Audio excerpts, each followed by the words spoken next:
she brought up an opportunity for me. And she said, look, I have this thing called Cambo. And I'm like, what's that? And she's like, well, I don't know what it does. I just know maybe it helps. And I'm like, well, what happens? Well, they burn your skin and they put frog poison on it. And I said, give me 1 second. And I put the phone down and I looked up at the sky or at the ceiling many times before. And I said, this is my only option. So I did it.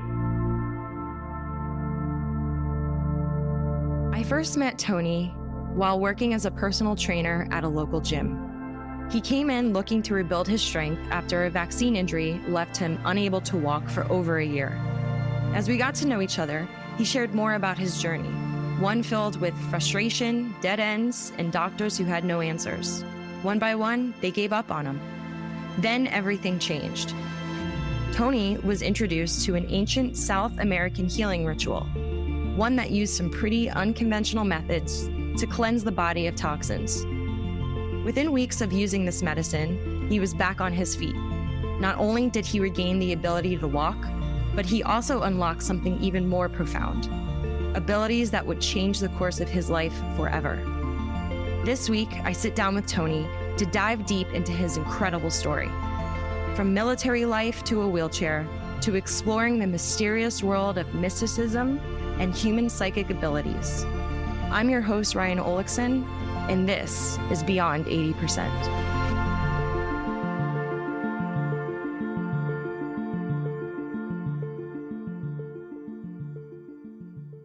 Hi, Tony. Hi, Ryan. How are we doing today? I'm good. Welcome to the podcast, Beyond 80%. Thank you. Yeah. I'm happy to be here. Awesome. Yeah. I'm looking forward to it.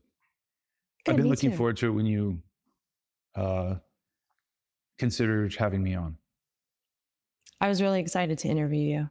Oh, thanks. You're one of the most interesting people I think I've ever met. Really? Yes. Wow. Yes. So I wanted to start there. I wanted you to tell everybody about Tony. All right. I was born and raised in Tucson, Arizona. There's really no industry there. It's just you either work for the U of A, Raytheon, or Davis Monthan, and you literally just eat and work. There's really nothing else to do. But you got to be a tough person for sure. You're in the desert, it's hot, and you have a little edge to you, which I appreciate. And then as soon as I graduated high school, I joined the military. So it was during like 9/11. And then I got stationed at Fort Hood. And Is that what made you join the military? No. 9/11? No. In all honesty, it was kind of like some of my friends were going to college. They were going for one line of work, 4 years for one line of work. If I joined the military and I kind of did the analysis, I could get 2 lines of work because I can go to school for free and then learn another job while I was there. Oh. So in 4-year enlistment, I can come out with 2 career sets, which I actually came out with 3. So my Which plan were? worked. Yeah. Tell us which 3. So I enlisted in the United States Army as a military police, not because of like patriotism or nothing like that. I just figured if stupid people exist, I will always have a job. So that kind of prepared me. And if I said, well, if I'm going to be chasing people that do dumb shit around, at least I should be trained and know how to react to those things. So I like to say I was proud of my military career. I deployed twice, Iraq and Afghanistan. I ended up being on the SWAT team at Fort Hood, or the military counterpart to a SWAT team, which was really fun and had a lot of good experiences. And then I ended up learning computers when I was stationed in Miami, Florida. Pretty much learned how to penetration test or hack, which was really neat and just a different career change. And then kind of more business operations when I got out as a civilian. So how old were you when you enlisted? I think 18. 18. Yeah. And then you get stationed in Fort Hood. Right. And then when did you get deployed? How old were you? I was 19 or 20 because I remember turning 21 over there. So I was 20. And that was during 2004, 2006 timeframe. So that's like the height of all the shit going down over there. Kind of. I think there was a few after that, but I was there for the first democratic elections of Iraq. So that was kind of cool to be part of history and see it like this whole thing formed. Like, again, like in Tucson, you're not going to see none of that. Yeah. You're just not exposed to any that type of that history. And what was a day like over there? Like, what did you do on the day to day? What was it like being with your, what are they, not coworkers, your fellow soldiers? Is that the right way to say it? It's just a big, like, you know what? It's some of the best times in my life because all you do is just talk shit to each other. That's all you're doing. Like, we patrol, but we're talking shit. So it's actually like you're related to these people. And I think that's why it can be so personal when, shit goes down, because, you're building those relationships and those bonds with those people. But I mean, day to day, not only just talking shit, getting things ready, I mean, just patrolling, I never took things too seriously because at that time I was a gunner. I just stood up in the hole in the truck and was behind a big old machine gun. Oh man. And you weren't scared? No, because you're trained for it. It's kind of like, you being an athlete. It's easy to say, are you scared of the competition? Like that other girl, she's really good, but you trained.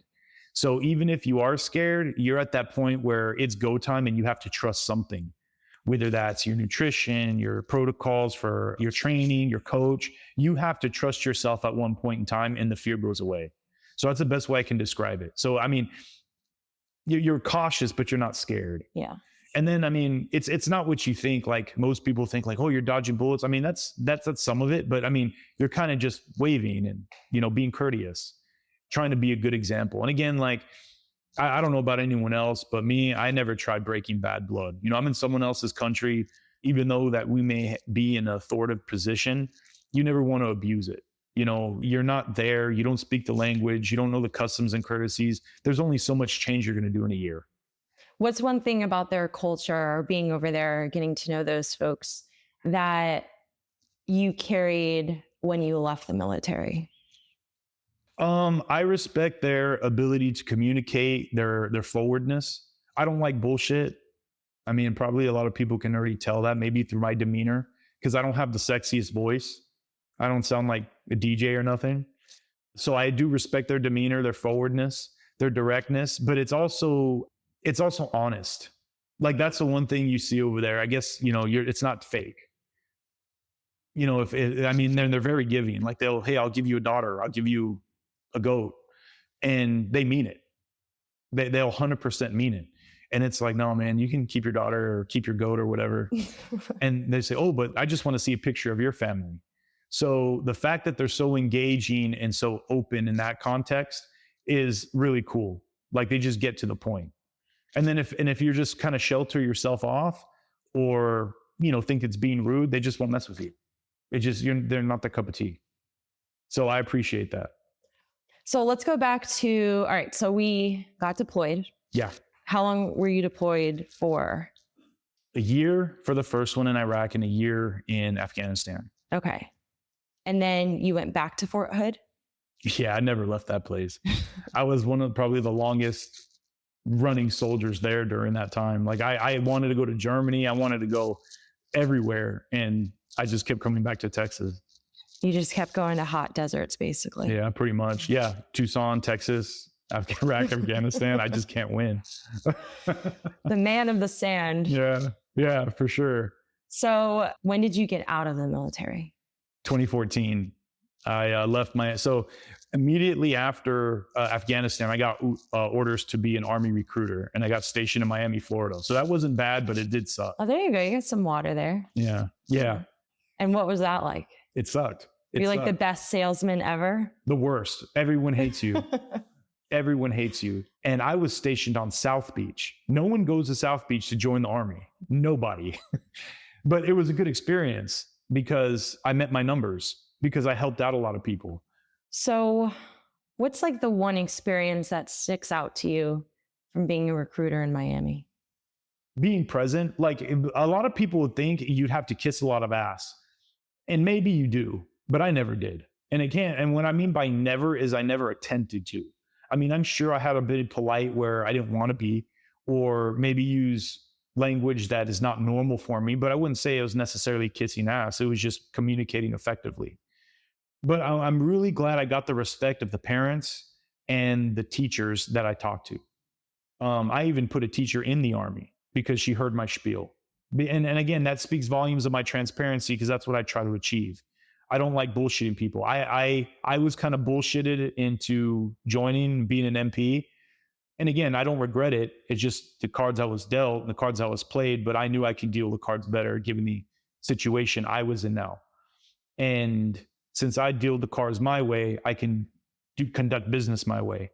And I think that was probably something I really admire about being a recruiter, is that people saw the good in the military that it can do for themselves, because the military is going to get what it wants out of you. That's a given. You have to know that going in there. And that's not necessarily a bad thing, but it's just your perspective. If you didn't want to go to Korea and now you got orders to go to Korea, well, that may not be the best opportunity or experience for you. But, again, you come out with an education, you come out with real work experience, people respect your service. And yeah, you got to test your mettle in combat or in a combat environment. I mean, it's certainly not a bad way to spend 5 years of your early young life and then going into establishing some sort of professional aspect for you when you get out. And I'm glad people were able to see that versus their own stigmas. Yeah. And I think that's something I tried to get across 100%. I mean, transparency and the military don't usually go in the same sentence. Right. So I'm sure they really appreciated that you gave them, the no bullshit spiel on it. So let's go back to 2014. Okay. You get out of the military. I'm out. And what's next? So this was probably the shittiest part of my whole quote unquote military career. And I wasn't even in the Army at the time. And what I mean by that is I got out and I was my first taste as a civilian. And I hated it. I had the hardest time coping. And granted, I was already kind of conformed to civilian life, being 3-4 years as a recruiter. So I had it better than most people coming out, because I actually learned how to talk and communicate without saying shit or fuck every other word, even though I talk that way now still. But like, you just know how to turn it. You understood that there's a different culture aspect to it. And I grasped that. And I came out with a degree. I can't speak for everyone, but during that time, a lot of people didn't. So I felt I prepared myself for success. And it was just the hardest thing. I came back to Texas. My wife is from Dallas. So we moved to Dallas. And I figured, okay, Texas is a pretty patriotic place. I've lived there for a long time. I shouldn't have any problem finding a job. And I couldn't find a job for a year. And maybe it was my interview skills. I think that's probably what it was, because, I'm not flirty. I'm not bubbly. I'm not, all right, bro. I'm just like that. You expect that of me. That's what I'll do. And I think that's intimidating maybe to some employers. I eventually got a job through my wife's company, through a cybersecurity company in Dallas, and started off at the bottom, very low part of the sales floor, where I was just cold calling, and it sucks. You're dealing with a lot of very educated people on the other side of the line and asking if they just want to buy stuff. And again, I don't like bugging people. And you'd think I'd have that experience as a recruiter. I mean, I was a face guy. I was on the boots on the ground, talking to people, going to colleges, going to high school. So that was easy for me because my presence allowed me to sell it. I'm 6'4", I was good shape, carried myself well. So people, hey, the shoe fits. That's the Army guy. They didn't see me as the IT guy. So what an identity shift. Yeah. That must have been weird. Right. It was just kind of hard for me to kind of adapt. Well, a year later, I did that position. And again, I had experience as a pen tester in Miami, Florida. And that's where I learned how to pen test and kind of hack at basic level, and achieved a few certifications to certify that expertise. So pen testing, it's like good guy hacking. Okay, good guy hacking. Yeah. I'd get paid by companies to go into their systems with their permission and try to break into them as a bad guy would. However, unlike a bad guy versus stealing the information and using it against them, I would let them know this is how I did it and this is what I found. So this is like searching for vulnerabilities. Correct. Okay. And it's like, this is how I got in. This is what I found. This is what I was able to get. This is what I recommend you do to fix that.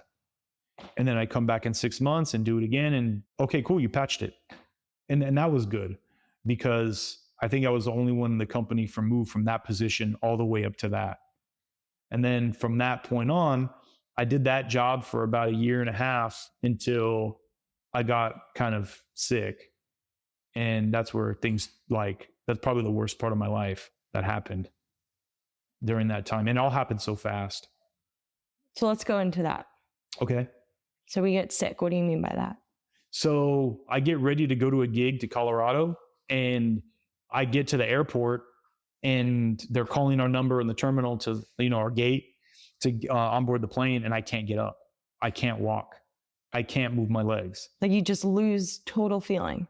I didn't lose feeling. I lost mobility. Like I had so much inflammation in my knees, and I was already dealing with it. Like I was kind of limping a little bit, but again, it's weird because you have to again, you being an athlete, you understand that you just kind of truck on, you drive on, like it's not debilitating yet. So you'll worry about it when it is. So it's like that pain you were dealing with, like just push through.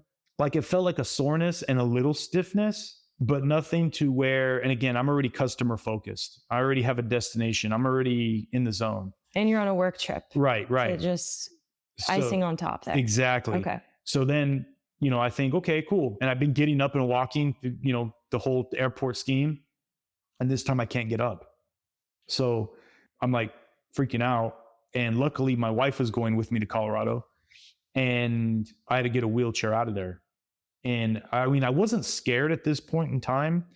Maybe most people would be, but again, like when you don't understand what's going on, there's really nothing to worry about, right? I'm just thinking maybe I'm just tired, or maybe my body's trying to tell me something. What's going on in your head? Like I'm tired, my muscles hurt. Yeah, I just call my boss and say, look, something's going down. I got to go to the doctor. I can't walk. I'm actually being wheeled out in a wheelchair right now. And he was like, oh, okay, well, I hope you're okay, and kind of let me deal with it. A year and a half later, I'm still bedridden in a wheelchair.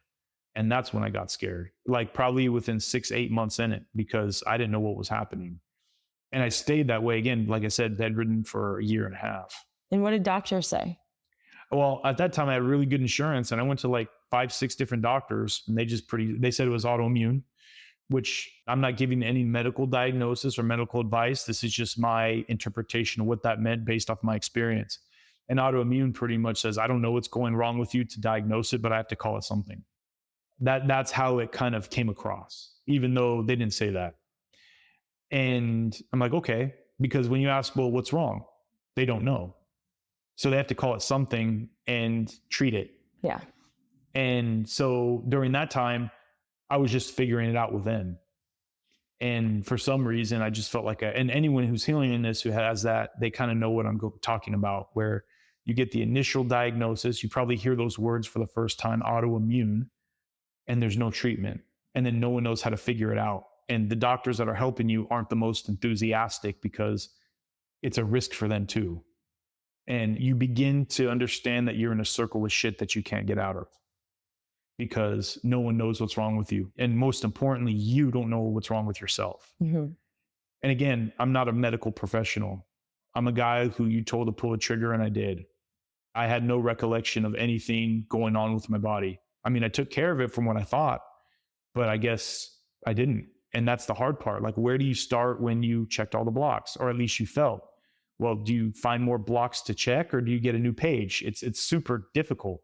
Did they give you treatments for it, even though they were classifying it? Oh, absolutely. They give you, they give you a bunch of pills, and they say, well, we got to, again, not a proper diagnosis, but this is how I took it. We got to throw shit on the wall to see what sticks. Mm-hmm. And at the time it sounds good, because, okay, I'm somewhat healthy. I just can't walk.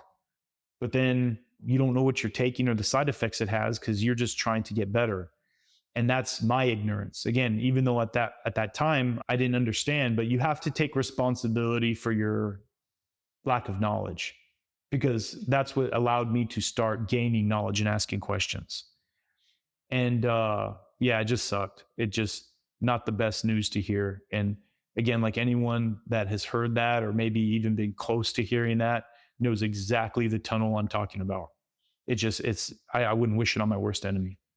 So you're a year and a half into this diagnosis umbrella. Correct.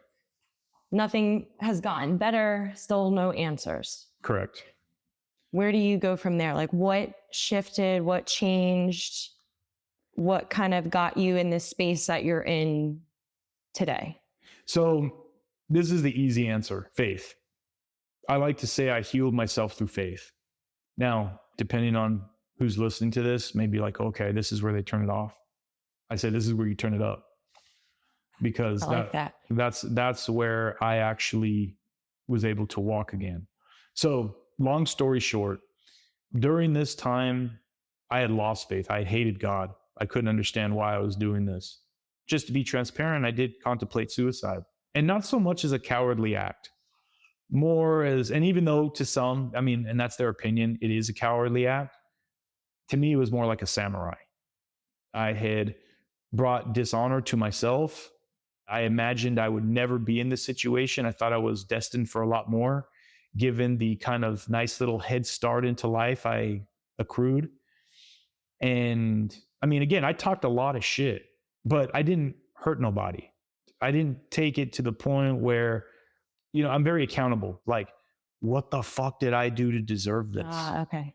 Because I couldn't because there's no result. There's no answer. Mm-hmm. You have autoimmune and that's it.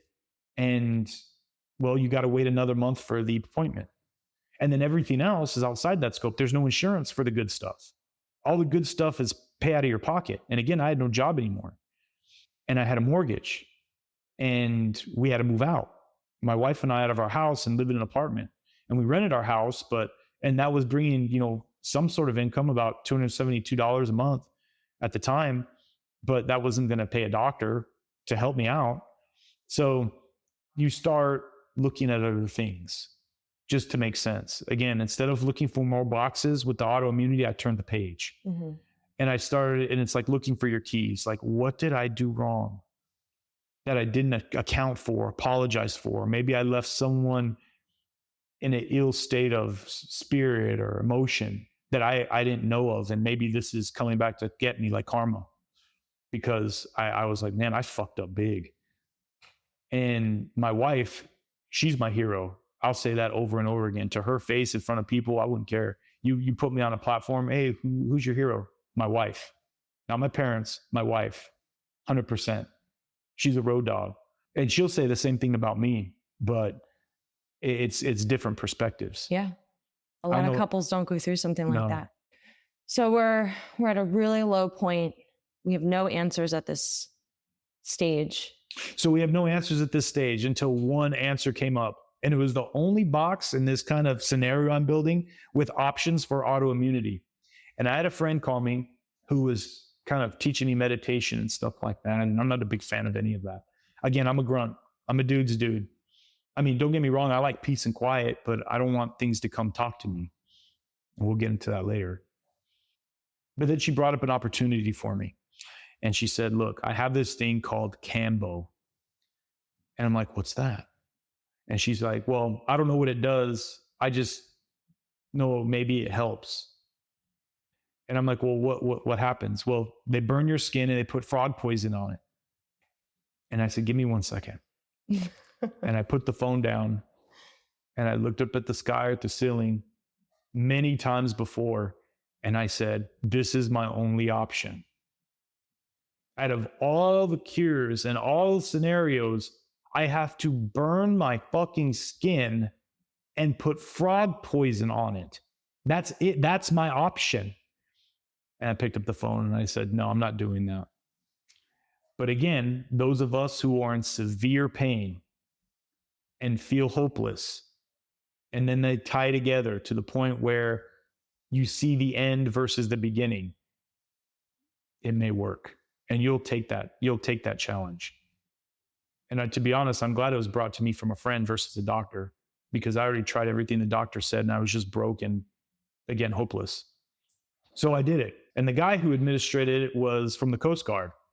And it was so weird because if he wanted to rob me, he could have. Like I was in a wheelchair. I was by myself in my house. My wife was gone. Like if he wanted to rob me silly, he could have. And he didn't. He was very kind and very generous, very understanding to my situation, even though I wasn't, because I was probably giving him more shit than anything. Because when he said, okay, I'm just going to burn her skin with a little amber. And again, it's not as bad as I'm making it sound, but you have to understand the context in which I first took it. Yeah. Because I'm like, this is it. Like I can't take a pill. I can't exercise. I can't drink water. I can't talk to somebody. I have to burn my skin and put frog Did you poison. do any research on it before No, you I actually didn't know got what it? it was. Okay. I didn't know what it was. So yeah, that's the context there is like someone Wow. coming in like, I'm just going to burn your skin, throw some poison on it, and like walk us through what that looks like, this whole procedure. So it's imagine like giving yourself a shot. Like your body instinctively is going to say, don't stab yourself. And when he was going to burn yourself, again, it's not in our culture to burn ourselves. It's just not. So I'm a little nervous. And he says, just a little pop. Pop of what? Well, just going to burn a little. And to me, burn means hurt. But I'm already in pain. So I'm just like, well, fuck it. We're here. And so he burned me. He put 3 little dots for the ember on me. And I guess you can compare it to a cigarette burn, but a very light. And it's just enough to do a little blister. It doesn't go all the way through the skin. It just goes to the top layer. So technically, it doesn't even hurt. It feels like a really bad sunburn in a very concentrated area. And then he takes out this Campbell, which looks like snot. And it's pretty much a secretion from this frog in the Amazon. And he puts water on it to activate the peptides that are in it. And he puts it on the burn.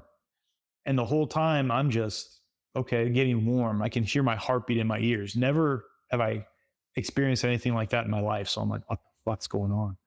But again, I'm already here, so I'm just going to ride with it. So I'm getting warm. It feels like I kind of stepped into a sauna or a steamy bathroom. And then he adds the rest of the dots on to the burns. And the best way I can describe it, it's like you get the worst part of the flu in 20 minutes. First, you get feverish, your head feels heavy, then you start throwing up, stuff like that. Well, you experience all that in 20 minutes. It's the ride. That's what I call it, the ride, because you just got to hold on. And then you purge, you throw up. And I've never seen anything like this come out of my body where it was highlighter yellow vomit into a bucket. And even when I call him to this day, he'd probably look at me and say, dude, I remember you when you first threw up and your eyes were so big because you couldn't believe what was coming out of your mouth. I said, dude, I freaked the fuck out. I'm not going to lie. Yeah. Like, what were you thinking? No, I'm like, oh my God, like, what the hell is this? It was highlighter yellow. And I'm just like, maybe this is all the bad stuff, but I don't know what it was. And then after the 20-minute ride, he wipes off the secretion and he covers it up with some tree sap like stuff, like a little Band-Aid or like a dressing.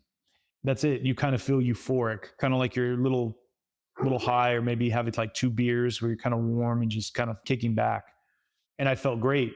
And a week and a half after that, I was able to walk. And I swore, and again, this is not medical advice. This is my personal experience. I never took another pill again. So what, did you go back to the doctor and you were like, I didn't go back to any of the doctors. Okay. So they had no idea that. I'll tell you why I didn't. One of the doctors, because I went to the hospital probably twice that year to the ER because I had such severe inflammation that it was out through all my joints in my body. I couldn't move. And I mean, it was a point where I was in tears.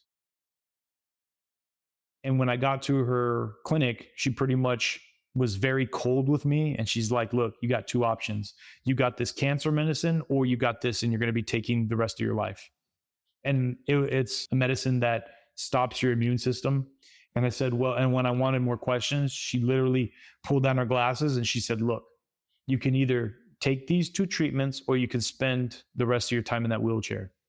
And if that was it, I said, fuck it, and rolled out.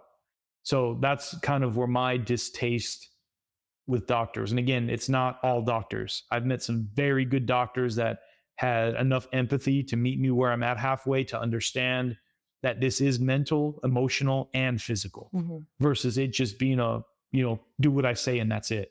So I'm not taking away from the field in general, but there are some shitty doctors out there as well. And for some reason, that's just the luck of the draw I got. And when I took the Cambo, I mean, I found I was able to walk. I mean, I had a walker, but I was able to stand. I was able to move. I didn't feel any pain. It was some progress after all this time. It was a miracle, because I thought I was ready to be, I either one was going to, again, go out what I felt like a samurai, like most soldiers I think could attest to this. You come to kind of meet death halfway. It's almost like you lose your fear of it because Correct. You've accepted it. Right. And that's where I was at. And one thing I always told my wife is that we ride and die together. Mhm. And then she told me that, and that changed the whole thing. She called me on my shit. She said, we ride together and we die together. And I said, okay, you're right. And I never thought about it since, because, she called me on my shit. Yeah. So we get the treatment. I get the treatment. Now you're walking. Mm-hmm. Where in the story? And what I mean by walking is like, I had to learn how to walk again. Yeah. Well, because you didn't use those muscles for a year and a half. Right. So, I was on a walker forever, learned how to walk, but I can move. Mm-hmm. I can shower, I can piss, I can, do things for myself. So that was good. Have some independence back. Correct. Yes. That's probably the best way to say it. So all of this is going on. Uh-huh. And I think we're ready to talk about the friends now, if you are. Yeah. So where do the friends, or I should say the gods, where do they come into this story? So they come in during the time I couldn't walk, that year and a half. And I want to say it was more accurately close to a year versus the latter part. And again, before, kind of a disclaimer, right? This is not for the lack of faith. If you believe in something, you can feel what I'm throwing at you. If this is not your cup of tea, then I don't know what to tell you. I only can speak from my experience and what I see. But yeah, so during that time, when I would sleep, I would get visited by what we would define as angels. 4 of them. We probably know them as Archangel Michael, Archangel Uriel, Archangel Raphael, and Archangel Gabriel in the Catholic context and probably early Judaism context. Is that how you grew up? You grew up Catholic? Correct. Yeah. Okay. And I'm not a good Catholic. I'm not someone who Bible thumps. I just grew up with it. My mom's the type of person that sees Jesus in tortillas. Yeah. So I have a very weird relationship with religion. However, I did know who these entities, these figures were. And during this year, I got a new ability, you could say. And what I mean by ability is a blessing. That's what I refer to them as. The first one, I started hearing planets shift and things move in space. And the only way I could confirm that is some of the sounds I would hear, I'd literally just say this feels like this moving. And when I focused on it, I can actually feel the association of what that planet was. So then I would go to NASA on YouTube and, all the different sightings and hearings of the planets doing, and it would be the exact same sound. And my wife would be like, oh my God, that's exactly what you described. And I'd be like, oh, wow, what a coincidence. And then again, they would kind of chat with me. They would let me know that everything would be okay. At first, I thought I was losing my mind, and maybe to some aspects I was schizophrenic. But again, it didn't feel like anything negative. It felt like I knew these people the rest of my life, and I just had a memory of it. But the memory was in real time. It wasn't in the past. It was in the present, and they were giving me information. So I can first hear things outside what I feel is the earth. Mm-hmm. And I kind of knew that my ability as a person or spirit could, I don't want to say transcend, but maybe go above what I felt the normal aspects of what I know to be normal. I could recognize that much. And then next, I could speak to those who have passed on, my ancestors. I could see them. Again, maybe it is a dream. Maybe it was certain circumstances that allowed me memories. But again, this is real time. I can see this with my eyes open. So when you say see them, talk to them, communicate, is it as we're sitting here talking now, they're that real, or is it more of, because you keep saying like a dream state or a memory? Is it? It's like a movie. I call it channeling, and most people would. It's like flicking the channels on a TV screen. And once you hit the right, that's the wrong analogy, a radio station. Imagine going through town in buttfuck nowhere, and you hear the radio station, and then you finally hit it, and then you hear the clarity of the song. That's what it's like. Mm-hmm. And once you hit the right spot, then it plays out like a film, like a movie. And it just shows you bits and pieces of it. That's what I mean by real time. Like my eyes are open and I can see everything from the beginning of that movie to the present, or I can be right engaged at that moment in time. And I'm only allowed to see what they show me. Like if I wanted to see, hey, can I go back? And they say, you're not supposed to see that, or that doesn't concern what the message is here, then I wouldn't see it. And what are the things that they would tell you or show you? Were they about you? Were they about other people? Yeah, everything. I kind of like to say I was being tutored or taught. Like I can see myself being sat down on the floor and they're showing me different spaces and time of what these things look like. And again, everything's brought by vibration, energy. And I like to say there's two different kinds, kind of like on a number line, like you wouldn't see in math. You have 0 in the middle, and then you have the negative instances of 1, 2, 3, those negative integers. And then you have the positive integers on the right side. And how you kind of control vibration through emotion would allow you to kind of dictate on that number line where you fall. So you can channel through anger, negativity, sin, fear, but you won't be channeling angels.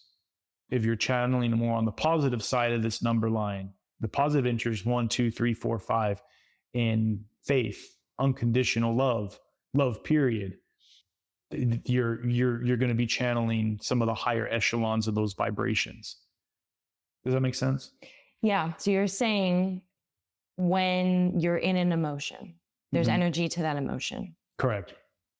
And then in that energy is where channeling can happen.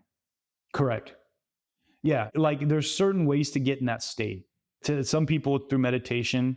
To me, I call it journeying. Journeying in this context is more of a hunter versus fishing, where I'm more proactive in my space and intention, but I'm relaxed. I'm here, but I'm not. Yeah. And I'm present, but my mind is so concentrated on like in space and time. And what I mean by that, the emotion is very still. I'm very content. I'm very happy with myself. I feel very blessed. That little kind of vibration right there allows me to channel anywhere I want. So when you initially discovered this, is this something that you were trying out, or it literally just kind of came to you? I was out taught. of the blue? They showed me. Again, it's like a sequence of instances that they showed me how to get there. Grounding, which is very popular kind of in the yoga communities, spiritual communities, that's very true. You ground to be connected to the vibration and the magnetisms of the earth. It's not woo-woo, it's physics. We all are. Emotions kind of dictate that. I mean, there's people who I'm sure we see that have gotten mad and get red in the face. That's an emotional reaction, but it's a physical consequence from that emotional investment into that feeling. If you turn that towards other things and towards yourself, you can really get to those echelons. What was the point when you first discovered this that you kind of gave in and said like, okay, this is not me. I'm not crazy. This is something. This is something I need to pay attention to. This is something I'm willing to explore a little bit. I'll never forget the day. I was actually talking to a therapist who's still a very good friend today. And she was conducting this little workshop. And again, I was probably the most odd man out. Everyone knew it. And then we went for a break after one of the little workshop sessions. And I went to get some water out of the drinking fountain. And I came back up and all of a sudden I heard, "Do I have your attention now?" Clear as day. As if me saying this to you, it said, "Do I have your attention now?" And again, I'm talking to myself and I'm saying, who is this? And then he gave me all his aliases again from the previous time, because the first angel that came to me was Archangel Uriel and Gabriel, which they kind of announced who they were, but it wasn't strong as this. And then Archangel Michael gave me all the aliases he's known throughout the world in different cultures and kind of being the same entity. And he says, but you know me as Archangel Michael because of my Catholicism. Mm-hmm. My relationship to him was through that. And I was like, okay. I was shocked because it is clear as day, the most beautiful voice you'll ever hear. I've never heard anything like it. At that point in time, I literally thought I lost my mind. I was going to go in my car and cry because it's catching up with me in real life. You know, I'm walking amongst normal people being a fucking idiot and talking to myself. I was going to go in my car and cry and just say, look, what the fuck did I do? I was scared, but then it wasn't a scary voice. I've heard this voice before, maybe as a younger kid, because I used to have these things as a younger kid as well. I just turned them off because I guess there was an instance where I told my mom what I was seeing, and she put me in a room with a priest. He did tell me that I was going to hell. And when you're 8 years old, 7 years old, and you got someone that you're supposed to culturally respect because your parents, you see them respect them, like you automatically have that admiration for them, even though you don't know who they are. And then they're condemning you to something you know to be as bad. You may not know the full context of the story, but at that age, heaven, good, hell, bad. And that I'm only getting the bad option because I had a dream. I went to sleep. I didn't ask for that. And I said, I'm not telling no one what the fuck I'm seeing or dreaming again. And I never did. And that was part of it too. Like he kind of reminded me that I wasn't, as you could probably hear my voice, I still have a complex about it. And then during that time, he kind of reassured me, well, you've always had this and I've always been with you. I'm kind of getting emotional thinking about it right now because the voice is so pure. Yeah. And the love with the words, like, again, I'm a grunt. Like, you don't think that you see this and you think your world is kind of coming to an end. So to kind of get that reassurance feels good. Yeah. Yeah. Can't believe you're making me fucking cry. I apologize. No, don't apologize. But it's that beautiful. Like when you can connect it that way. And again, I mean, maybe people who have connected or are trying to connect got to that point, they'll probably get the same emotion we are. Yeah. Because it's that spectacular. There's nothing on earth that can describe it. It's just the most beautiful thing you've ever heard or seen. And then he had my attention and my allegiance. Because how do you turn something like that away? Did he answer all of those questions in that moment for you? Because I'm sure your brain was just like... No, it was pretty much just a call to action. Again, Archangel Michael's the warrior. He's the general. There's no talking back.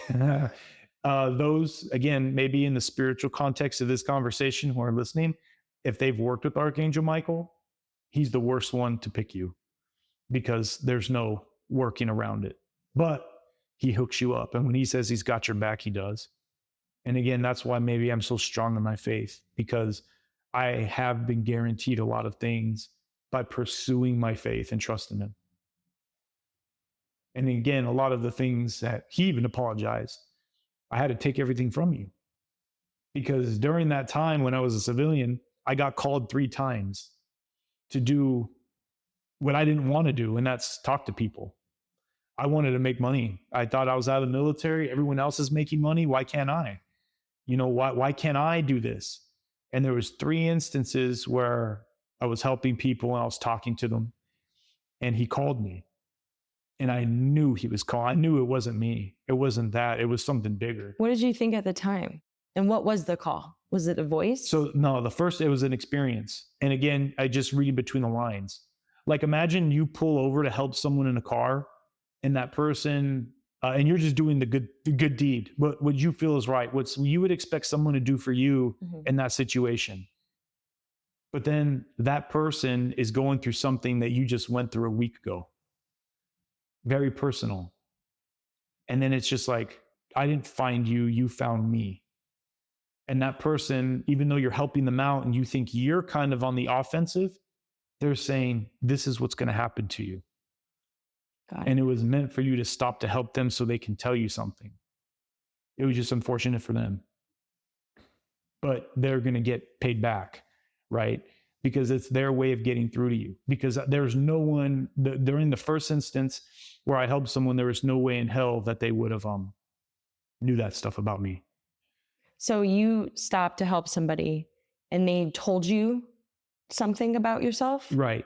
Okay. And I didn't believe them because again, I was, okay. People, oh, you're a good communicator and you're this and you're that. Okay, great. I know that. Thanks. Are you good? Are we done here? Well, yeah, okay. But I just want to let you know that you're very special and that something soon is going to happen. And then you think about that, I'm like, that bitch cursed me. Yeah, I would think the same Yeah, thing. yeah. Yeah. But and she's like, and you need to listen to it. And I'm like, okay, crazy lady. Like, all right, I'm done here. Bye. And then the second time, it was kind of the same thing. The third time is what got really real. So I was going to a university in Dallas at the time, and one of the projects was to go to a prison and mentor kids that are tried as adults. So I went to the prison, in Dallas prison, and I spearheaded a program to mentor these kids. And I did well. At first, they all hated me. But when I got in there, behind their like glass doors, every time I go in, they'd all salute me because they knew what I stood for. I was no shit. I helped out 3 different kids there. And the last day I met with one of the guys I was mentoring, no father figure, armed robbery. And a lot of these guys find faith because there's nothing else to believe in. Can't believe in their parents, can't believe in the system. They have to believe in something other than what's present. And then before he wanted to hug me, which we can't touch him. And I said, no, we'll just salute each other instead. And he said, I hear God in your voice. And I left. I said, all right, dude. Well, I'll see you later. Good luck to you. And I left. And I looked in my rearview mirror and I wiped my eyes. I'm like, hey, you can't be doing this shit to me. I knew what it was. I was cracking. And not like losing my mind, but you feel it in your soul. And I ran away from it. So when Michael referenced, he said, look, I tried catching you. I warned you 3 times what you needed to do and you ignored me. So now I had to take your legs. Do I have your attention now? Do you think people are brought to you? Oh yeah, I know everyone who's coming to me beforehand. I don't know details, but I know of what they're asking. I know of their spirit because like when we've talked, the first thing I do before we talk to the gods, I get an idea of who you are, how God sees you. That's the best way I can describe it because I don't see nothing bad. Mm-hmm. And that's not saying everyone gets good news. Not everyone gets good news, but I still see you the way God sees you, or I'm supposed to see that. I'm supposed to see you in the most, not innocent form, but the most purest form. Where you're at right here, I see you probably 5 years from that. And I see you in full faith and I see you as perfect. And I describe how you are and everything like that. So that's what I see. I see that person coming. Do you think everybody has the ability Everyone to does. tap? Okay. The best way I can say it is that we all have the ability to sing and dance. Every one of us can make it to Hollywood. Every one of us can be an influencer. But there's just some people who made it before us. There's some people who are in Hollywood and we're not. Mm-hmm. It's not that we can't sing, we can't dance, we can't entertain. We just aren't there yet. And that's okay. Do you think the world is becoming more accepting of these abilities? Yes and no. I can only speak for American culture. You go outside other cultures, yes, this stuff is a tale as old as time. If you don't believe it, you're the red herring. You're the odd man out. So, I mean, that's easy. But since our culture has been contaminated with so many distractions, it's hard to tell what's real. And since there's people that have paid consequences negatively for those distractions, not everyone's going to be on board.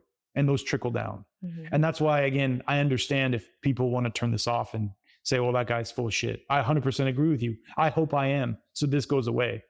Ask anyone who knows me. I'm not. So you don't love this, that you have this? I don't love it. No.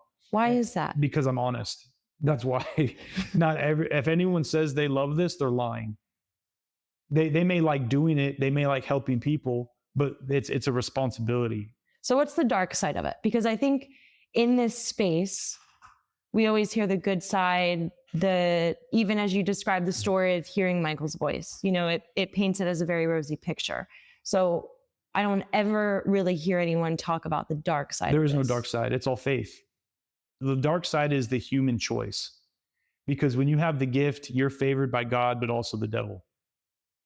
Because he recognizes the gift. Mm-hmm. And you have a choice. Because when I journey, it's like driving through a city. You see the good parts and people walking outside with their kids and playing football, and then you have the hood. And that's not to say the hood's bad, but it's a rough area. Yeah. And you kind of know where people are. You mean journeying when you're reading someone, or just in general on your own? On my own. Okay. Like you kind of, it's like driving through, like when I go to where I want to go in my mission or what I'm looking for, you kind of pass by. And again, like, don't start no shit, won't be no shit. And what is the devil? Because I think our society paints multitude of pictures, but what's the vibration, how you know you're dealing with some bad energy? I like to say devil is fear and addiction, to make it inhuman, to make it normal, because the devil can't create. He's not God. And I think he's been given too much credit that he's God's opposite. He's not anything equal to God. He cannot create. He can only manipulate and lie. And that's what I think gives the facade that he can create, because he can create lies and manipulation, but it's just a state of being. You can't have God without the devil, and you can't have the devil without God. I wouldn't put evil as my number one description for that, just because evil's a stain. It can be removed. Addiction is something that stays. Fear is something that stays. You know, we know fear-based people, but they're not evil. We know addicted people, but they're not evil. Mm-hmm. They can always evolve to that, but it doesn't stay. Does that make sense? Like it just, it kind of burns a little differently. And again, I'm not complimenting that side of it. It just, I don't want to give it too much credit. So it's the downside, I'll say that, not the dark side, but the downside of this ability is that you have access to it. It sounds like. Kind of. Or you're aware of it. You're a little bit more aware of it, but see, again, like the context I'm able to explain it is I understand it. But I guess like the biggest thing for me, the downside of it is the responsibility. Mm-hmm. Because I read for a lot of people who maybe are hopeless. They're not in that one, then that zero middle. They're kind of in the -1, -2. Sometimes it's nice to read for positive people, but you have a responsibility to that person's spirit in that moment. And the things you see can be very difficult to interpret in English. And you have a responsibility to that person's faith, because at that moment, their support systems failed them. That's why they're coming to you in the underground. Church has failed them. Their families have failed them. Their friends have failed them. Work has failed them. And you have that person in all their vulnerability, and they believe nothing but what you're saying at that moment in time, because they think that you can speak to something they can't. That's the hard part, the responsibility, because I don't have evidence of this stuff, but it may not be worth it to somebody. However, it is worth it when you hit on that certain point, when this person is a completely different stranger and they see the accuracy in the ability for you to understand what they're going through or what they went through to bring them to you right then and there, that you would have never known. And the thing is, I relay what I'm told. And if they tell me something that hits accurately to that person and they respond, that's faith. And again, when I say in that moment they believe in me, they believe in what I'm telling them. I refuse to have people believe in me. I'll tell people straight up, well, it's you that I could. No. You're coming to see the gods. I'm just the Amazon guy. I deliver the package. What you ordered from Amazon is between you and Jeff, not me. I just deliver the package. That's it. I like that. I think a lot of people get pulled into that side of it. And that's where it's given this whole side of the world a bad name. Right. There's people who get power hungry. They love their egos. And that's I think the dark side of it, right? Because you see all these people that have been sponsored by very reputable celebrities, like John of God being one. He was a big one for a long time that people swore was, like a saint. Yeah. A few years later, look what happened. That's why you can't believe in people. And that's why I say, don't even believe in me. Take this. This is just information, because I can't dictate what you believe or not. I don't know you. I know of you, and I only know what they're showing me. And if it hits to a point where you understand them through my messaging, then that brings you closer to the gods, not me. That's a good point. Right. So that's the hardest part, is keeping the faith between the non-existent, quote unquote, to what the majority of Americans would deem that space to be, versus the negative emotions that we're dealing with here today and how that connection is established for a perfect stranger to understand that. That's the hardest part, because a lot of people would say, well, I'm gifted and I just want to tell the world. And the coolest thing is that I expect everyone to believe me. And people will, but it's a responsibility. It's not a gift. Yeah. I mean, and again, I've become a lot more closer in my studies with, Jesus, the Mac, the teacher, to how he did things. From what I understand and from what I believe, it was more like, hey, look, I'm going to do this for you, but I'm my 12 buddies here. We're going to cover you, and we got your back, but you didn't get it from me. You got it from God, and whatever you interpret that to be, that's between you and Him. Yeah. And there's only one way to get through that, and that's through me, because He was there to profess that message. That's not my message. I'm nowhere near comparing myself to that. That's just my understanding of what gives me direction to take this gift with, because Jesus is probably the most human form that I could relate to in that human form, and how unparalleled He was with His faith. And again, that's the hardest part too, is having faith for yourself.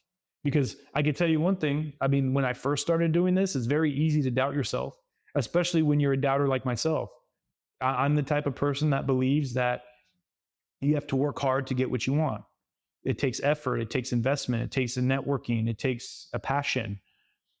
It's not given to you. And for me, just to be given this knowledge about some stranger, that person, especially an intimate detail that they would never expect anyone to know, especially someone, in a wheelchair showing up in pajama pants and a sweatshirt to help them out, you have to believe in something at that point. Yeah. There's no coincidence. The circumstances may be coincidental, but the accuracy isn't. There's no way. And that's what, like, I've had to tell myself, like, I didn't have to talk to my wife about it. Like, do you think I'm just bullshitting people? And I just happen to just know people really, really well, and maybe just can constitute one scenario that I known of someone else and just said, hey, I recognize the patterns you live in your daily life, and that very well could be that too. And she's like, no, I've seen people cry with the things you've told them. And it's not you picking scenarios and just applying it. It's you're giving names, details. And that's the part that sticks, because that's not you talking to them, that's God. And see, I don't have that outsider's purview. When I'm in that space, I'm frozen. I'm not even here. I mean, I'm present. I'm seeing things from so many different areas. Yeah. And depending on who I'm talking to, I can be talking to 30 people. Not like you, like it's a party. It's so many people like, oh my God, she's here. Yeah, she's here. Why don't you talk to her? No, but tell her this. And I can't, because it's so wild. Yeah. It's so everywhere, and you have to control it. So the downside is the responsibility, just to sum it up. And again, the doubt, the opposite of doubt is faith. So you have to have faith. Like, I mean, I may not be the best reader. I may not be the most accurate reader, but I'm an honest reader. And I'll never bullshit on anyone what I don't see. And if I do see something here, just because of that person is looking for answers, I'll ask the gods if I can get a little bit more context. And usually I can, just because the way I'm asking it. And again, maybe it's not them. Maybe it's other spirits that are beneficial to this reading. And again, it's setting your boundaries, right? Again, I don't do stuff that some people have asked me to do. It's having ethics. You have to be ethical in this thing, because again, there's no insurance policy. Mm-hmm. You know what I mean? I can ruin your life by telling you something that I may be misinterpreted. Yeah, that's a good point. And then if I ruin your life, that comes to me times 7. Now, again, I don't want to ruin no one's life, and I certainly don't want to ruin mine. So again, I'm very honest with my readings and very ethical. I would never tell anyone that I wouldn't have pursued myself. Mm-hmm. And, I get a lot of good feedback. Like one of the women I've been reading for a long time, she says, I don't come read for you because of your gift.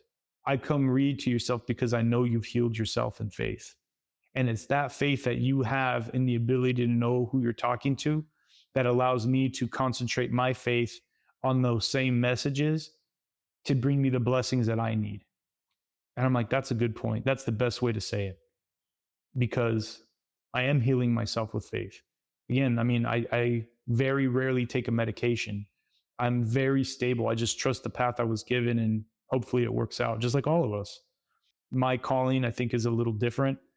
And it's been hard for me to understand what that is, just because, for a while, I just didn't think I was worth it. But you get kind of over it and you just do it, especially when they kind of hold you to the balls by walking. Well, you've been super brave in this whole journey of yours. And I think, as I'm putting myself in your shoes, the amount of fear that could take over is just immeasurable. And when you tell your story and when you walk through this, I have so much appreciation for you, because I can't imagine. And when you talk about faith too, I mean, you're really selling it as well, because you're a perfect example of someone who's like, I don't know what the F is on the other end of this, right? But I'm just going to hold on to the rope and like keep walking. And it's one of the reasons I really wanted to talk to you today, because your story is not only inspiring, but it's interesting, it's shocking, it's amazing, and it's not something you hear every day. And with that, I do want to ask you one more question, and then we'll wrap it up. Through everything that you have been through, what is the one piece of advice today, not advice, maybe message or hope, that people listening to this episode can take with them and carry on? 100%. To sum everything I set up, you have to let God believe in you. That's my message here on this earth, is let God believe in you. There's plenty of times where, again, I'm guilty of it, where I didn't want God in my life. I condemned him. I thought I had a relationship. I thought we had understanding, and my life went to shit. But he never stopped believing in me. And you have to let him believe in you. Even those of no faith. Oh, this is bullshit. What you're saying, I've heard plenty of times. My sister got swindled out of $300 and nothing came true. It's not supposed to come true. That's what faith is. It's supposed to paint some sort of idea or picture based off the advice given to you from someone who knows more than you, in this aspect, who's been with you all your whole life, and to guide you into a direction that makes you whole, that the person you're supposed to become, to share this gift with the world. And not my gift, but your gift. Everyone has a gift. The homeless person on the street holding a sign is not a burden. There's a gift there. It's just untapped. And there's an aspect to where we all have to learn to let God believe in us. These distractions that have contaminated our culture have pulled us so far from what those beliefs are. And life itself is already going to do that, because it's not supposed to be perfect. It's supposed to be hardship. There's supposed to be struggle. There's supposed to be a question of faith, just because you have that choice. God loves us so much that he gives us the choice to believe in the devil. He doesn't want you to, but he's certainly not going to call you back if that's what you choose to do. But that doesn't mean he stopped loving you or believing in you. And you have to let him believe in you. And that's the ultimate choice that we should all consider making, is that if you did things the way God has planned out for you, and that you felt it. And again, I'm no perfect example. I may be one of them, but I'm not the perfect example. And it's hard, and I'm still going through it. But once you let God believe in you, things become a lot easier, that you understand a lot more. You become more acute to the meaning of yourself in this lifetime, and the meaning of those around you. And it's something not only do you respect, but you try to replicate. And the only way to do that is through faith. Well said. I love it. Yeah. Tony, thanks so much. Yeah, no problem. You're the man. I'd love to hear your thoughts on this episode and further topics we can explore on this podcast together. So leave a comment below or reach out via email at beyond80%@gmail.com. Make sure to subscribe to the show so you never miss an opportunity to think, question, and evolve. I'm your host, Ryan Olekson, and this is Beyond 80%.